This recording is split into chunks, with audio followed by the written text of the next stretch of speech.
Hi everyone, welcome back to Hungry Foodie. Today I'll show you how to make a delicious and easy spaghetti carbonara. Let's get started. Ingredients: 200g spaghetti, 100g pancetta, 2 large eggs, 50g pecorino cheese, 50g Parmesan cheese, 2 cloves garlic, salt and pepper, olive oil. Steps: cook the spaghetti.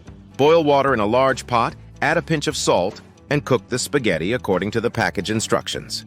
Prepare the sauce. In a bowl, whisk together the eggs, pecorino cheese, and Parmesan cheese. Season with a bit of pepper. Cook the pancetta. In a large pan, heat a bit of olive oil and cook the pancetta until it's crispy. Add the garlic and cook for another minute. Combine and serve. Drain the spaghetti and add it to the pan with the pancetta. Remove from heat, pour in the egg and cheese mixture, and stir quickly.